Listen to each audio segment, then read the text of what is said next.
What's going on, boys and girls, and welcome back to Project Zangetsu.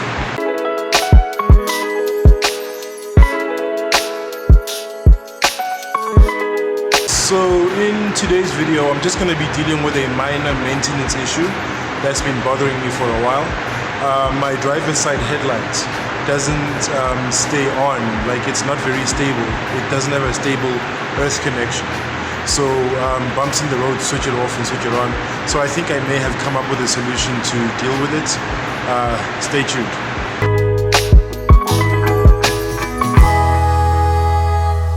So I used to have an issue with my headlight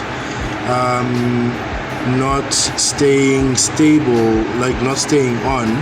At the slightest bump it would turn off, and that would be mainly because the earth, which is over here, would get loose, and I would have to sort of like push it back in kind of thing, which obviously didn't help much because it would still be loose by virtue of the fact that I'm able to push it in, and then it would get loose again as soon as it hits a significant enough bump.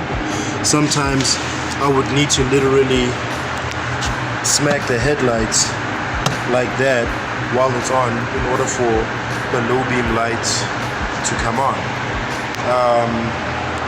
But yeah, so I think I may have found a temporary, temporary but permanent kind of like solution for it. I bought the smallest clamp that I could, and I tied it around the middle area that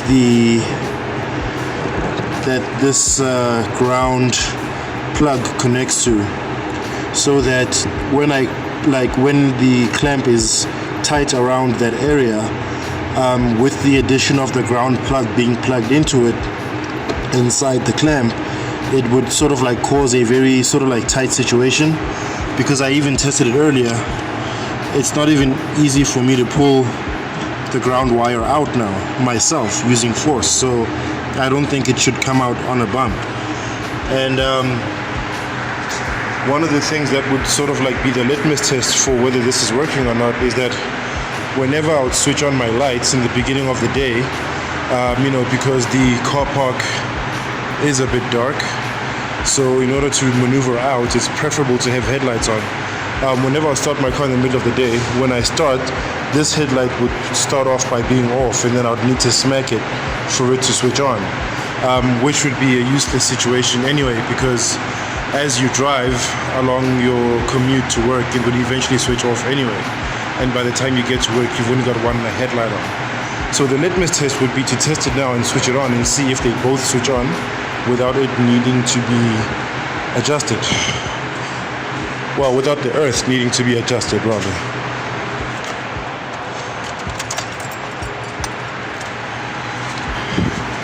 Yep, and it seemed to turn on first time. So that would suggest, at least, that it's gonna stay on while I drive, because again, that connection seems pretty sturdy. I tried pulling it myself to see if I can remove the plug, and it doesn't seem to be coming off. So I guess the proof will be in the pudding with a drive or something to see if it stays on. Okay, so just a final shot after we've closed the bonnet and disturbed the headlight a bit. The connection still seems to be stable. This is good. Okay guys, that's gonna bring us to the end of today's video. Very brief one, very minor thing being done to the car, so not much to the video itself. I hope you guys enjoyed it. I hope it gave some insights to anyone who might be struggling with something similar, that there are creative ways to deal with some of these solutions. Maybe some of them are not as ideal as others, but they work just the same. So yeah, hope you guys enjoyed that. As usual, I have been Zangetsu family, and if you enjoyed this video, please click on the thumbs up icon to leave us a like. And if you'd like to see more from Project Zangetsu, please go ahead and click subscribe, and be sure to hit that bell icon so you are notified each and every time I drop new content on this here channel. As usual, people, take care of each other, stay awesome, and stay chasing your dream. Peace out. Oh my god, what I meant to say there was keep the dream alive. Peace.